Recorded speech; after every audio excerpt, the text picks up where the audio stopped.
أهلا بك يا أستاذ نبيه.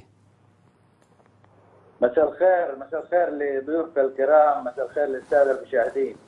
أستاذ نبيه، اليوم أعلنت نتائج لجنة توثيق البطولات، رأيك بشكل عام أستاذ نبيه؟ والله يا أخي، أول شيء أنا أحب يعني أشكرهم على الجهد اللي بذلوه، ولكن في كثير ملاحظات يعني قد تصل إلى يعني بصراحة تشويش كل النتائج اللي طلعت في المؤتمر اليوم. ليش؟ أولا البطولات أنت بتتكلم عن بطولات أندية وكان من المفترض على أقل تقدير الاستعانة بالأندية، يعني نعم. المفترض أنه يكون من ضمن أعضاء اللجنة هذه مندوب من كل نادي، على أساس أنه هو المعني بالأمر. واحد. ثانيا المؤرخين، أنت بتتكلم عن حدث تاريخي تم نعم. استبعاد المؤرخين.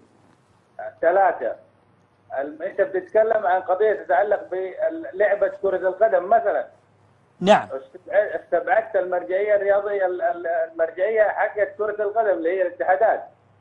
إذا هذا خلل كبير في تنظيم أو جاهزية هذه اللجنة. أنا أفتكر كان الأخ تركي الخليوي في عام 1435 تحدث عن اللجنة. نعم. وقال إنه هذه اللجنة كان من المفترض، اللجنة السابقة اللي كان برئاسة الدكتور عبد الرزاق أبو داود، وقال هذا المفترض هذه اللجنة إنها تضم من المؤرخين وتضم من الأندية الكبيرة. نعم.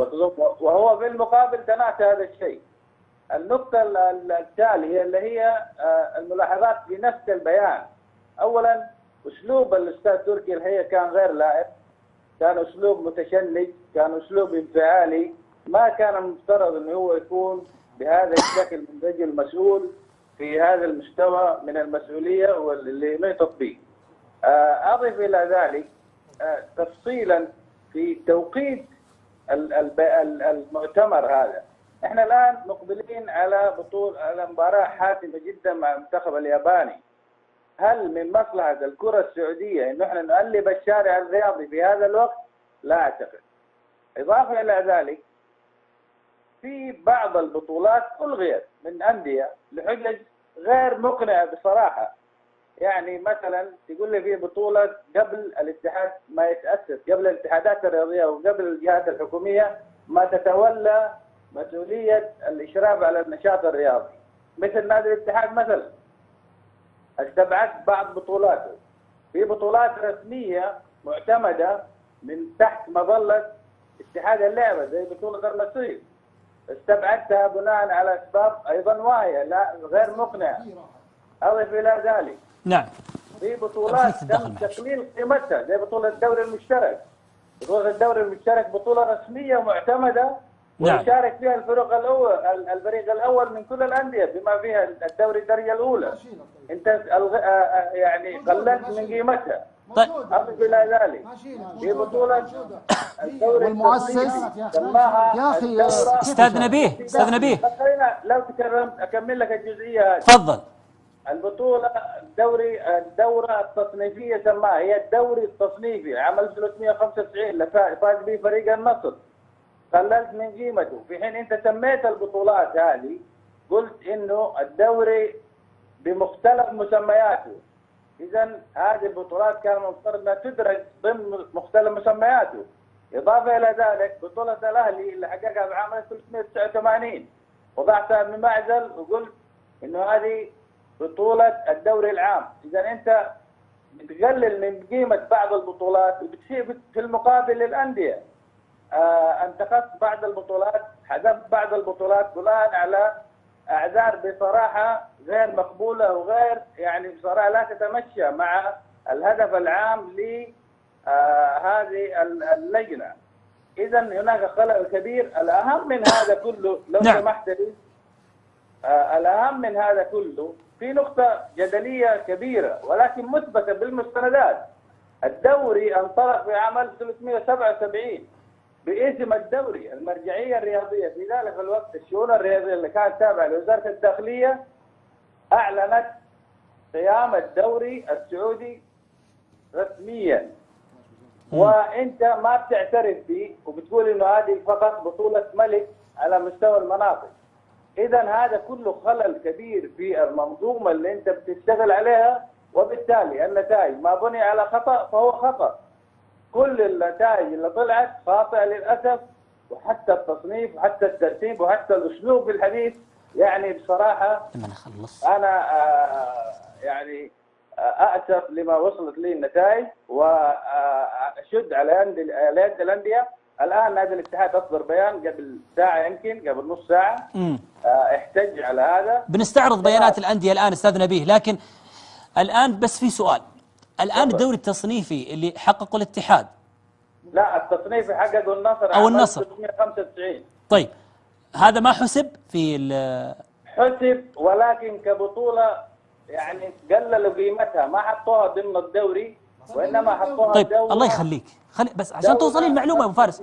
لا يا أبو فارس، لما نتكلم مع الرجل لين أخلص منه أبعطيك الفرصة تتكلم معه. طيب أنا المعلومة غايبة عني، أنت مثقف ومعلوماتك مرة قوية، شيء أهنيك عليه. أنا تنقصني المعلومة، في مشاهد ينقص المعلومة، الله يخليك. لا بس مرر معلومة غلط عشاني ممكن مرر معلومة ايه خاطئة. طيب ممكن لما نخلص خليك تتداخل او انا بقول على الهواء وش الموضوع. طيب بخليك على الهواء. انت يا استاذ لا لا لا لا لا لا لا لا تفضل لا استاذ نبيه، بس هو سؤال مهم اخوي الدوري التصنيفي. بس انا لا سيبك معلش استاذ نبي، خليك معي ممكن. لا لازم الاسلوب يكون في مستوى. اكيد ايوه اكيد من حقك ولك كل التقدير والاحترام. طيب لا بأس. طيب استاذ نبي، الدوري التصنيفي اللي للنصر محسوب في بطولات، لكن قللوا منها كيف؟ ما فهمت، وصل لي الصورة. ما يدرج ضمن بطولات الدوري. ادرج ضمن ايش؟ وضع لحاله بمعزل على انه دورة تصنيفية. هي ما هي دورة تصنيفية، هي دوري تصنيفي أقيم محل الدوري. يعني في ذاك العام ما أقيم دوري. أنت ترى أنا أرى نعم إنه هذا من المفترض يكون دوري. طيب هم يعني مش دوري، إن اللجنة توثيق البطولات يرون أنه مش دوري متكامل، يعني بدأ وكل الفرق لعبت ضد بعض، يعني له خصوصية معينة أنه تصنيف على أساسه صنفت الدرجة الممتازة والدرجة الأولى. صحيح كلامك. طيب. ولكن هو دوري كان محل الدوري يقيم بدال الدوري، ولكن الهدف منه نعم صحيح كلامك كان تصنيف الأندية. نعم. طيب. ولكن أقيم محل الدوري، ليش نقلل من قيمته؟ طيب. هذا دوري رسمي يقيم واعتمد رسميا. طيب هذه ملاحظتك، هذه من ضمن الملاحظات اللي في البطولات. ايش اللي لاحظتها؟ نعم. ايضا استاذ نبيه ملاحظة يعني قوية في تصنيف البطولات.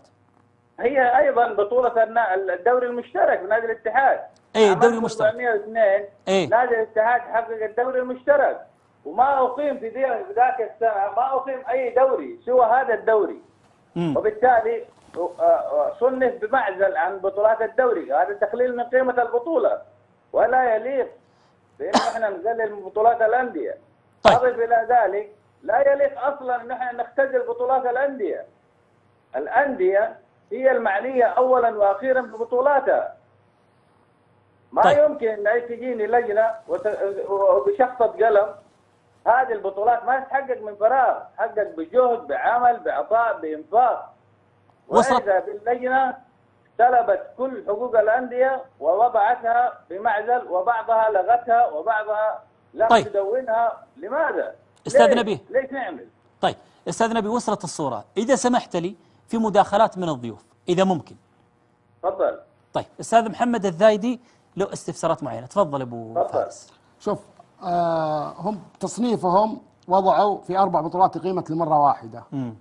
واحدة الدورة التصنيفية، وأنا أستغرب أستاذ نبيه يقول إنها دوري، وهي دورة تصنيفية وصادر فيها خطابات وصادر فيها من الرئاسة العامة لتصنيف فرق الدرجة الأولى والممتاز لوضع درجة، وصعدوا 8 ولا فيها هبوط وصعود. كانت تصنيف ومجموعتين واسمها دورة بخطاب. الله يرضى عليك دقيقة يا أستاذ نبي. بس أستاذ نبي بس يوصل معلومة وترد. وفي خطاب صادر من الأمير فيصل بن فهد بأن مسماها أنها دورة تصنيفية، ما هو دوري فيه هبوط وصعود.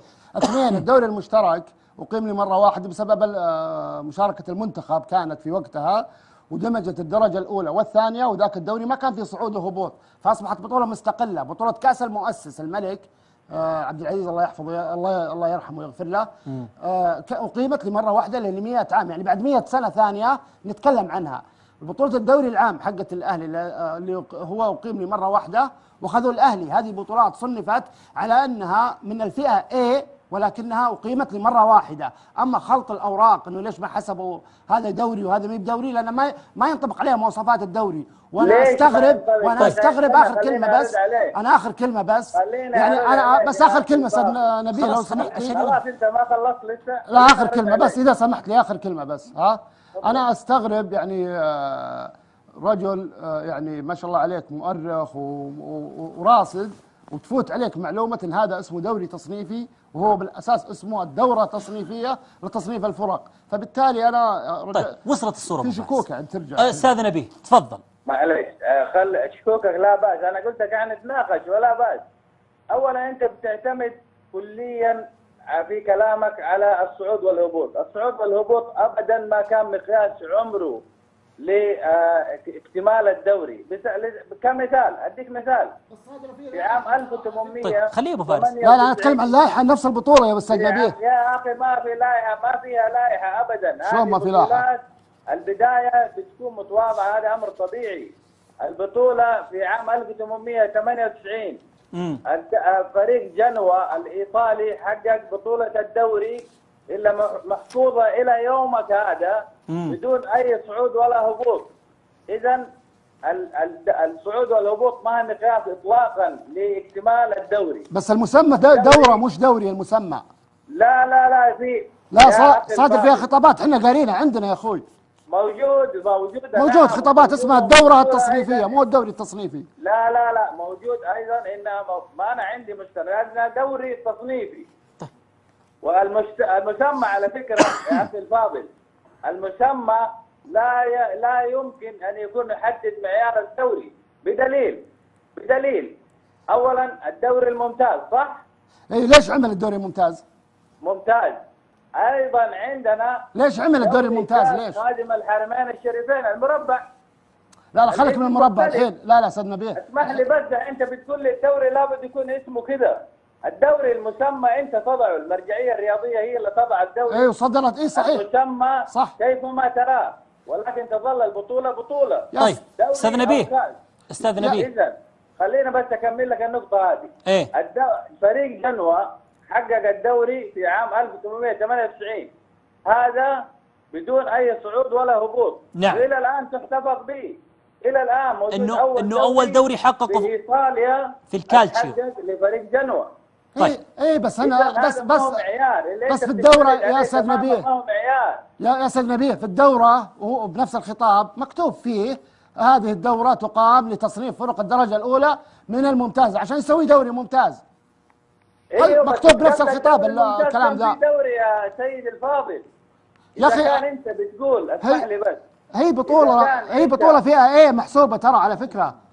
انا عارف الموضوع بمعزل عن الدوري ليه؟ هذا الصحيح. في دوري ذاك السنه المفترض انه يكون هو ذا الدوري.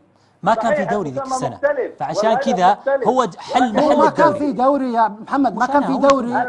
واسمع والامير فيصل بن فهد اناقشك فيها بس خليه. الدوري بدا عام 1377. طيب استاذ نبيه كيف تختار الدوري؟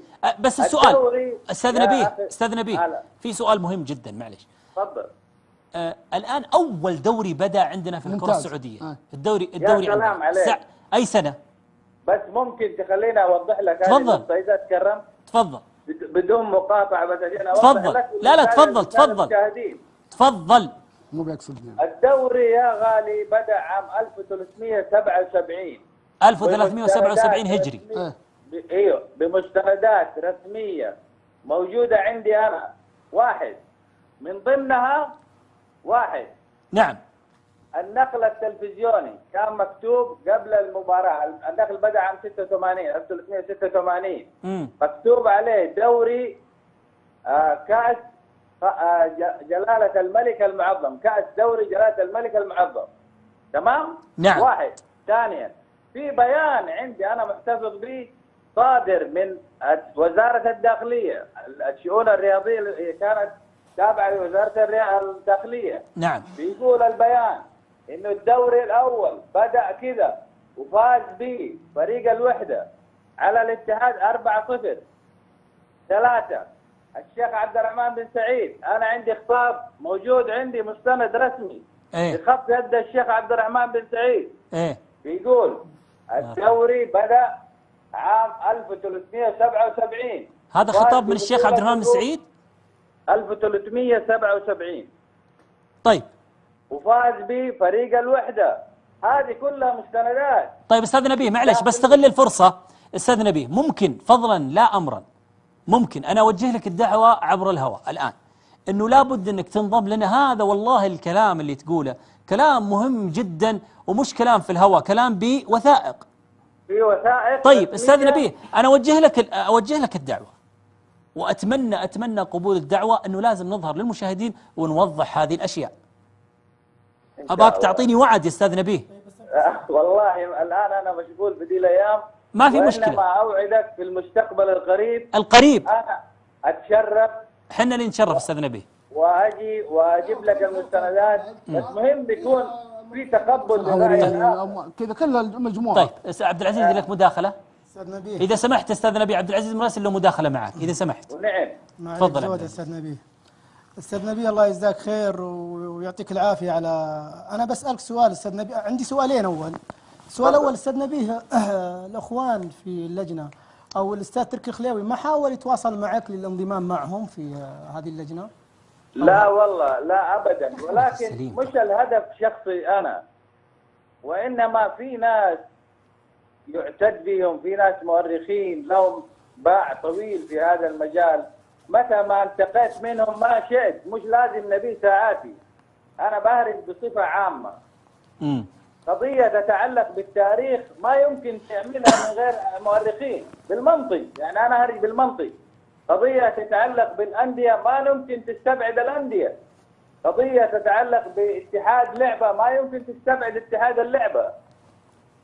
فاهمني؟ فاهمك استاذ نبيه. عفوا معلش ممكن اسالك سؤال بس معلش يعني شوي خاص هو. استاذ نبيه كم عمرك انت؟ انا انت لا يا اخي ترى مو شرط تجاوب استاذ نبيه، ذا بيورطنا. انا اللي اقصد استاذ نبيه يعني رجل ما شاء الله تبارك الله في عمرك، وجالس تتكلم عن وثائق عندك من ايام المرحوم الله يرحمه ويغفر له الشيخ عبد الرحمن بن سعيد. اقول لك اخوي عبد العزيز، سامح انا والله عبد الله جيت نسمع الله يجزاك عن الشيخ عبد الرحمن بن سعيد اهرج بفخر واعتزاز، لانه هذا الرجل والنعم شيخ الرياضيين، وانا تشرفت بزيارته في منزله وسالته هذا السؤال: متى بدأ الدوري يا الشيخ عبد الرحمن بن سعيد؟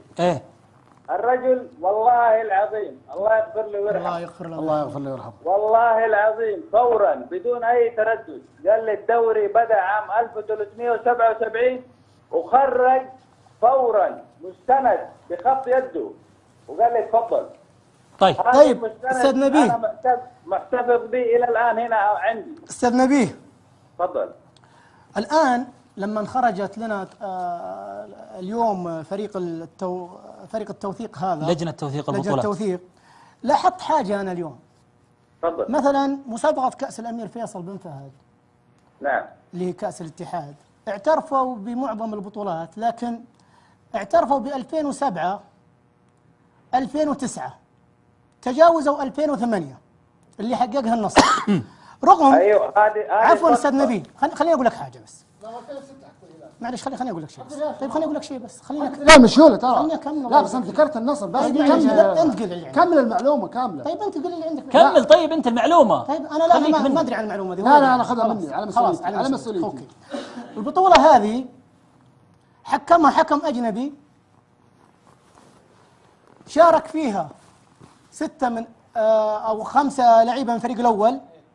حضرها للتتويج الرئيس العام رعاية شباب ورئيس الاتحاد السعودي لكرة القدم الأمير سلطان بن فهد ونائب الأمير نواف بن فيصل. بطولة سنية. هل عمركم شفتوا بطولة سنية يحضرها الرئيس العام ورئيس الاتحاد ونائبه وحكم أجنبي؟ تعليق الأستاذ نبيه ساعاتي. أنا بيعرف هل سبق أن حصلت يا أستاذ نبيه بطولة سنية حضر لها حكم أجنبي وتوج الفئات السنية؟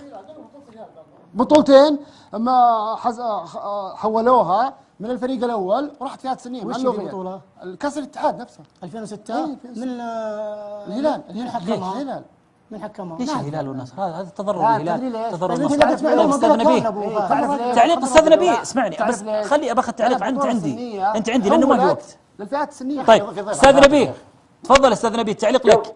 شوف خليني اكون واضح وصريح معك. ايه اذا كان البطولة هذا النظام اللي هو معتمد من اللجنة، ولا انا اؤيده بصراحة بواقعية. ايه إذا كان البطولة أقيمت على مستوى الفئات السنية فهي لا يعتد بها في هذا التصنيف، حتى مع مشاركة الخمس لاعبين الكبار وحضور الأمير سلطان بن فهد والملاحظات اللي معليش حتى والفائز يمثل الأندية السعودية بطولة خارجية. أخوي عبد العزيز، خليني أزيدك تفضل. من الشعر بيت في نقطة مرة مهمة غايبة عن كثير من الناس. جميل.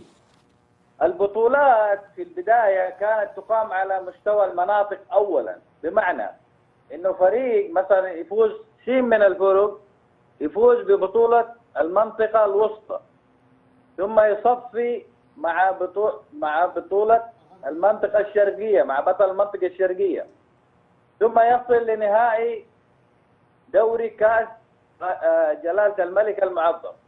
في هذه الحالة أنا رأيي الشخصي إنه لا تعتبر بطولات الاثنين الأولى اللي هي بطولة المنطقة وبطولة التصفية مع الشرقية، هذه مجرد بطولات مرحلية لبطولة كبرى. متى ما وصلنا للبطولة الكبرى هنا هذه هي بطولة. صحيح. أما البطولات اللي تسبق ذلك ففي رأيي الشخصي هي ليست بطولات وإنما مرحلية. طيب. مرحلة انتقالية للبطولة الكبرى. يعني تصفيات. يعني أنا في رأيي تعتبر تصفيات. نعم. طيب بالنسبة لبطولة 2008 كأس بطولة الاتحاد، إيه؟ كأس الاتحاد 2008 قالك جاوب. كأس الأمير فيصل بن فهد جاوب عليها يا أستاذ نبيه. نعم. أنا أقول لك بطولة كأس الأمير فيصل بن فهد 2008 لأول مرة. أنا ما أدري طبعا أنا ما أقدر صراحة أجاريك في موضوع التاريخ. بطولة يحضرها حكم أجنبي، يحضرها للتتويج الرئيس العام رعاية الشباب ونائبه، ورئيس اتحاد السعودي كرة القدم نائبه. الفائز فيها يمثل الأندية السعودية في بطولة خارجية. هل هذه البطولة تعتبر سنية؟ شوف يا غالي، إذا كان الشيء بالشيء يذكر. أنا أعتقد في رأيي الشخصي متى ما كانت التنظيم حقها على مستوى فئات سنية فهي تظل بطولة فئات سنية. طيب أستاذ نبيه ساعاتي، أشكرك جزيل الشكر، ممتاز الدرجة الأولى. صحيح كلامك. ولكن هو دوري كان محل الدوري يقيم بدال الدوري، ولكن الهدف منه نعم صحيح كلامك كان تصنيف الأندية. نعم. طيب ولكن أقيم محل الدوري، ليش نقلل من قيمته؟ طيب. هذا دوري رسمي يقيم واعتمد رسميا. طيب هذه ملاحظتك، هذه من ضمن الملاحظات اللي في البطولات. ايش اللي لاحظتها؟ نعم. ايضا استاذ نبيه ملاحظه يعني قويه في تصنيف البطولات. هي ايضا بطولة الدوري المشترك بنادي الاتحاد. ايه الدوري المشترك 402 ايه؟ نادي الاتحاد حقق الدوري المشترك، وما اقيم في ذاك السنة ما اقيم اي دوري سوى هذا الدوري. وبالتالي صنف بمعزل عن بطولات الدوري، هذا تقليل من قيمة البطولة ولا يليق بأن احنا نقلل من بطولات الأندية. طيب. أضف إلى ذلك لا يليق أصلا أن احنا نختزل بطولات الأندية. الأندية هي المعنية أولا وأخيرا ببطولاتها. ما طيب. يمكن أن أي تجيني لجنة وبشخصة قلم. هذه البطولات ما تتحقق من فراغ، تحقق بجهد بعمل بعطاء بإنفاق. وإذا باللجنة سلبت كل حقوق الأندية ووضعتها بمعزل، وبعضها لغتها وبعضها لم طيب. تدونها. لماذا؟ استاذ نبيه ليش نعمل؟ طيب استاذ نبيه وصلت الصورة، إذا سمحت لي في مداخلات من الضيوف إذا ممكن. تفضل. طيب أستاذ محمد الذايدي له استفسارات معينة، تفضل أبو فارس. شوف هم تصنيفهم وضعوا في 4 بطولات قيمت لمرة واحدة. واحدة الدورة التصنيفية، وأنا أستغرب أستاذ نبيه يقول إنها دوري وهي دورة تصنيفية وصادر فيها خطابات وصادر فيها من الرئاسة العامة لتصنيف فرق الدرجة الأولى والممتاز لوضع درجة، وصعدوا 8 ولا فيها هبوط وصعود، كانت تصنيف ومجموعتين واسمها دورة بخطاب. الله يرضى عليك دقيقة يا أستاذ نبي، بس أستاذ نبي بس يوصل معلومة وترد. وفي خطاب صادر من الأمير فيصل بن فهد بأن مسماها أنها دورة تصنيفية، ما هو دوري فيه هبوط وصعود. اثنين، الدوري المشترك أقيم لمرة واحدة بسبب مشاركة المنتخب كانت في وقتها، ودمجت الدرجة الأولى والثانية، وذاك الدوري ما كان فيه صعود وهبوط، فأصبحت بطولة مستقلة. بطولة كأس المؤسس الملك عبد العزيز الله يحفظه، الله يرحمه ويغفر له، أقيمت لمرة واحدة ل100 عام، يعني بعد 100 سنة ثانية نتكلم عنها. بطولة الدوري العام حقت الأهلي اللي هو أقيم لمرة واحدة وخذوا الأهلي، هذه بطولات صنفت على أنها من الفئة A ولكنها أقيمت لمرة واحدة. أما خلط الأوراق أنه ليش ما حسبوا هذا دوري وهذا ما بدوري، لأن ما ينطبق عليها مواصفات الدوري. وأنا أستغرب آخر كلمة بس، أنا آخر كلمة بس، يعني أنا بس آخر كلمة أستاذ نبيل لو سمحت لي. خلاص أنت ما خلصت لسه. لا آخر كلمة بس إذا سمحت لي، آخر كلمة بس. أنا أستغرب يعني رجل يعني ما شاء الله عليك مؤرخ وراصد، وتفوت عليك معلومة إن هذا اسمه دوري تصنيفي وهو بالأساس اسمه الدورة تصنيفية لتصنيف الفرق، فبالتالي أنا طيب وصلت الصورة في شكوك يعني ترجع. أستاذ نبيه تفضل. معليش خل شكوكك لا بأس، أنا قلت لك يعني نتناقش ولا بأس. أولا أنت بتعتمد كليا في كلامك على الصعود والهبوط، الصعود والهبوط أبدا ما كان مقياس عمره لاكتمال الدوري. كمثال أديك مثال في عام 1800. طيب خليه ابو فارس. لا أنا أتكلم عن لائحة نفس البطولة يا أستاذ نبيه. يا أخي ما في لائحة، ما فيها لائحة أبدا. شلون ما في لائحة؟ البداية بتكون متواضعة، هذا أمر طبيعي. البطولة في عام 1898 فريق جنوة الإيطالي حقق بطولة الدوري إلا محفوظة إلى يومك هذا بدون أي صعود ولا هبوط. إذا الصعود والهبوط ما هي مقياس إطلاقا لاكتمال الدوري. بس المسمى دورة مش دوري المسمى. لا لا صادر فيها خطابات احنا قارينها عندنا يا أخوي. موجود خطابات اسمها الدورة التصنيفية مو الدوري التصنيفي. لا موجود أيضا إنها ما أنا عندي مشكلة إنها دوري تصنيفي. والمسمى على فكرة يا أخي الفاضل، المسمى لا يمكن أن يكون يحدد معيار الدوري بدليل أولا الدوري الممتاز صح؟ إيه ليش عمل الدوري الممتاز؟ ممتاز. أيضا عندنا ليش عمل الدوري الممتاز ليش؟ خادم الحرمين الشريفين المربع. لا خليك من المربع الحين. لا استاذ نبيه اسمح لي بس، انت بتقول لي الدوري لابد يكون اسمه كذا. الدوري المسمى انت تضعه، المرجعيه الرياضيه هي اللي تضع الدوري. ايوه صدرت صحيح. المسمى صح كيفما تراه، ولكن تظل البطوله بطوله. طيب استاذ نبيه اذا خلينا بس اكمل لك النقطه هذه. ايه فريق جنوة حقق الدوري في عام 1898 هذا بدون اي صعود ولا هبوط. نعم. والى الان تحتفظ به الى الان موجود انه اول دوري حققه في ايطاليا في الكالتشيو لفريق جنوة. طيب بس انا بس في الدوره يا استاذ نبيه، يا استاذ نبيه في الدوره وهو بنفس الخطاب مكتوب فيه هذه الدوره تقام لتصنيف فرق الدرجه الاولى من الممتاز عشان يسوي دوري ممتاز. أيوة مكتوب بنفس الخطاب الكلام ذا. في دوري يا سيد الفاضل يا اخي كان انت بتقول اسمح لي بس، هي بطوله فيها ايه محسوبه ترى على فكره. انا عارف بس أيوة. موضوعه بمعزل عن الدوري ليه؟ هذا الصحيح. في دوري ذاك السنه المفترض انه يكون هو ذا الدوري. ما كان في دوري ذيك السنة، فعشان كذا هو حل محل ما كان في دوري يا محمد، ما كان في دوري. واسمع والامير فيصل بن فهد اناقشك فيها بس خليه. الدوري بدأ عام 1377. طيب استاذ نبيه تختار الدوري بس السؤال استاذ نبيه في سؤال مهم جدا معلش. تفضل. الان اول دوري بدا عندنا في الكره السعوديه. الدوري عندنا اي سنه؟ بس ممكن تخليني اوضح لك تفضل اذا تكرمت. تفضل بدون مقاطعه بس عشان اوضح لك. لا تفضل مو بيقصدني. الدوري يا غالي بدا عام 1377 1377 هجري. ايوه بمجتهدات رسميه موجودة عندي أنا. واحد من ضمنها نعم. النقل التلفزيوني كان مكتوب قبل المباراة، النقل بدأ عام 86 1386 مكتوب عليه دوري كأس جلالة الملك المعظم، كأس دوري جلالة الملك المعظم. تمام؟ نعم. واحد. ثانيا في بيان عندي أنا محتفظ به صادر من وزارة الداخلية، الشؤون الرياضية اللي كانت تابعة لوزارة الداخلية. نعم. بيقول البيان قللت من قيمته، في حين أنت سميت البطولات هذه قلت إنه الدوري بمختلف مسمياته. إذا هذه البطولات كان المفترض أنها تدرج ضمن مختلف مسمياته.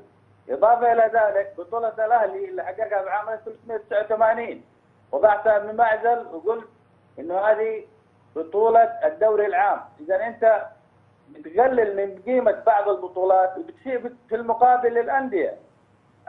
انتقدت بعض البطولات، حذفت بعض البطولات بناء على أعذار بصراحة غير مقبولة وغير يعني بصراحة لا تتمشى مع الهدف العام لهذه اللجنة. إذا هناك خلل كبير. الأهم من هذا كله لو سمحت لي، الأهم من هذا كله في نقطة جدلية كبيرة ولكن مثبتة بالمستندات. الدوري انطلق في عام 1377 باسم الدوري. المرجعية الرياضية في ذلك الوقت الشؤون الرياضية اللي كانت تابعة لوزارة الداخلية أعلنت قيام الدوري السعودي رسميا، وأنت ما بتعترف به وبتقول إنه هذه فقط بطولة ملك على مستوى المناطق. إذا هذا كله خلل كبير في المنظومة اللي أنت بتشتغل عليها، وبالتالي النتائج ما بني على خطأ فهو خطأ.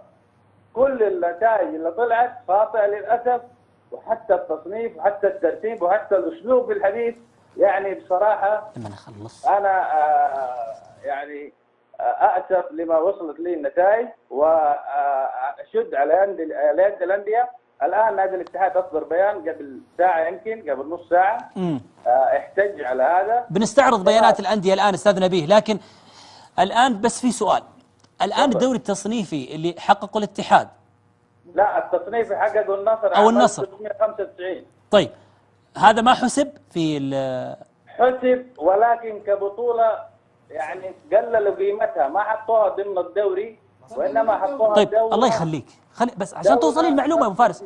لا يا أبو فارس، لما نتكلم مع الرجل لين أخلص منه أبعطيك الفرصة تتكلم معه. طيب. أنا المعلومة غايبة عني، أنت مثقف ومعلوماتك مرة قوية، شيء أهنيك عليه. أنا تنقصني المعلومة، في مشاهد ينقص المعلومة. الله يخليك. لا بس مرر معلومة غلط عشاني ممكن مرر معلومة ايه خاطئة. طيب ممكن لما أنا أخلص خليك تتداخل. أو أنا بقول له على الهواء وش الموضوع. طيب بخليك على الهواء. أنت أستاذ لا لا لا لا لا لا لا لا تفضل. لا أستاذ نبيه، بس هو سؤال مهم أخوي الدوري التصنيفي. بس أنا لا سيبك معلش أستاذ نبيه، خليك معي ممكن. لا لازم الأسلوب يكون في مستوى. أكيد. ايوه أكيد من حقك ولك كل التقدير والاحترام. طيب لا بأس. طيب أستاذ نبيه، الدوري التصنيفي اللي للنصر محسوب في بطولات، لكن قللوا منها كيف؟ ما فهمت، وصل لي الصورة. ما يدرج ضمن بطولات الدوري. أدرج ضمن إيش؟ وضع لحاله بمعزل على انه دورة تصنيفية. هي ما هي دورة تصنيفية، هي دوري تصنيفي أقيم محل الدوري. يعني في ذاك العام ما أقيم دوري. أنت ترى أنا أرى نعم إنه هذا من المفترض يكون دوري. طيب هم يعني مش دوري. إن اللجنة توثيق البطولات يرون أنه مش دوري متكامل، يعني بدأ وكل الفرق لعبت ضد بعض، يعني له خصوصية معينة، أنه تصنيف على أساسه صنفت الدرجة الممتازة. إنه الدوري الأول بدأ كذا وفاز به فريق الوحدة على الاتحاد 4-0. 3 الشيخ عبد الرحمن بن سعيد. أنا عندي خطاب موجود عندي مستند رسمي بخط يد الشيخ عبد الرحمن بن سعيد. بيقول الدوري بدأ عام 1377. هذا خطاب من الشيخ عبد الرحمن بن سعيد 1377. طيب وفاز به فريق الوحدة. هذه كلها مستندات. طيب أستاذ نبيه معلش بستغل الفرصة. أستاذ نبيه ممكن فضلا لا أمرا، ممكن أنا أوجه لك الدعوة عبر الهواء الآن، أنه لابد أنك تنضم لنا. هذا والله الكلام اللي تقوله كلام مهم جدا، ومش كلام في الهواء، كلام بوثائق. في وثائق. طيب أستاذ نبيه، أنا أوجه لك الدعوة، وأتمنى قبول الدعوة، أنه لازم نظهر للمشاهدين ونوضح هذه الأشياء. أباك تعطيني وعد يا أستاذ نبيه. والله الآن أنا مشغول بدي الأيام، ما في مشكلة. وإنما أوعدك في المستقبل القريب أنا أتشرف، حنا اللي نتشرف أستاذ نبيه، وأجي وأجيب لك المستندات. بس مهم بيكون في تقبل للرأي الآخر. كذا كل المجموعة. طيب عبد العزيز لك مداخلة استاذ نبيه، إذا سمحت. أستاذ نبيه، عبد العزيز مراسل له مداخلة معك إذا سمحت. ونعم. تفضل تفضل استاذ نبيه. استاذ نبيه الله يجزاك خير ويعطيك العافيه. على انا بسالك سؤال استاذ نبيه، عندي سؤالين. السؤال الاول استاذ نبيه، الاخوان في اللجنه او الاستاذ تركي الخليوي ما حاول يتواصل معك للانضمام معهم في هذه اللجنه؟ لا والله لا أبدا، ولكن مش الهدف شخصي أنا، وإنما في ناس يعتد بهم، في ناس مؤرخين لهم باع طويل في هذا المجال، متى ما انتقيت منهم ما شئت، مش لازم نبي ساعاتي، أنا بهرج بصفة عامة. قضية تتعلق بالتاريخ ما يمكن تعملها من غير مؤرخين بالمنطق، يعني أنا هرج بالمنطق. قضية تتعلق بالأندية ما يمكن تستبعد الأندية. قضية تتعلق باتحاد لعبة ما يمكن تستبعد اتحاد اللعبة. فاهمني؟ فاهمك استاذ نبيه. عفوا معلش ممكن اسالك سؤال بس معلش يعني شوي خاص هو. استاذ نبيه كم عمرك انت؟ أنا أنت لا يا أخي، ترى مو شرط تجاوب أستاذ نبيه، ذا بيورطنا. انا اللي اقصد استاذ نبيه يعني رجل ما شاء الله تبارك الله في عمرك، وجالس تتكلم عن وثائق عندك من ايام المرحوم الله يرحمه ويغفر له الشيخ عبد الرحمن بن سعيد. أقول لك أخوي عبد العزيز، سامح أنا والله بعد الله جيت خلينا نسمع الله يجزاك خير. عن الشيخ عبد الرحمن بن سعيد أهرج بفخر واعتزاز، لأنه هذا الرجل والنعم شيخ الرياضيين، وأنا تشرفت بزيارته في منزله وسألته هذا السؤال: متى بدأ الدوري يا الشيخ عبد الرحمن بن سعيد؟ إيه الرجل والله العظيم الله يغفر له ويرحمه، الله يغفر له الله يغفر له ويرحمه، والله العظيم فورا بدون أي تردد قال لي الدوري بدأ عام 1377 وخرج فورا مستند بخط يده وقال لي تفضل. طيب استاذ نبيه، أنا محتفظ به إلى الآن هنا عندي. استاذ نبيه تفضل. الآن لما خرجت لنا اليوم فريق التوثيق هذا، لجنة توثيق لجنة البطولات، التوثيق، لاحظت حاجة أنا اليوم. أهلا بك يا أستاذ نبيه. مساء الخير، مساء الخير لضيوفك الكرام، مساء الخير للسادة المشاهدين. أستاذ نبيه، اليوم أعلنت نتائج لجنة توثيق البطولات، رأيك بشكل عام أستاذ نبيه؟ والله يا أخي أول شيء أنا أحب يعني أشكرهم على الجهد اللي بذلوه، ولكن في كثير ملاحظات يعني قد تصل إلى يعني بصراحة تشويش كل النتائج اللي طلعت في المؤتمر اليوم. ليش؟ أولا البطولات أنت بتتكلم عن بطولات أندية وكان من المفترض على أقل تقدير الاستعانة بالأندية، يعني نعم المفترض أنه يكون من ضمن أعضاء اللجنة هذه مندوب من كل نادي، على أساس أنه هو المعني بالأمر. واحد. ثانيا المؤرخين، أنت بتتكلم عن حدث تاريخي تم استبعاد المؤرخين. ثلاثة، أنت بتتكلم عن قضية تتعلق بلعبة كرة القدم مثلا. نعم. استبعدت المرجعية الرياضية، المرجعية حقت كرة القدم اللي هي الاتحادات. إذا هذا خلل كبير في تنظيم أو جاهزية هذه اللجنة. أنا أفتكر كان الأخ تركي الخليوي في عام 1435 يتحدث عن اللجنة. نعم. وقال إنه هذه اللجنة كان من المفترض، اللجنة السابقة اللي كان برئاسة الدكتور عبد الرزاق أبو داود، وقال هذا المفترض هذه اللجنة إنها تضم من المؤرخين وتضم من الأندية الكبيرة. نعم. وهو في المقابل تناسى هذا الشيء. النقطة التالية اللي هي الملاحظات في نفس البيان. أولا أسلوب الأستاذ تركي الحقيقة كان غير لائق، كان اسلوب متشنج، كان اسلوب انفعالي، ما كان المفترض انه هو يكون بهذا الشكل من رجل مسؤول في هذا المستوى من المسؤوليه واللي ما يطق به. اضف الى ذلك تفصيلا في توقيت المؤتمر هذا. احنا الان مقبلين على على مباراه حاسمه جدا مع المنتخب الياباني. هل من مصلحه الكره السعوديه انه احنا نقلب الشارع الرياضي في هذا الوقت؟ لا اعتقد. اضافه الى ذلك في بعض البطولات الغيت من انديه لحجج غير مقنعه بصراحه.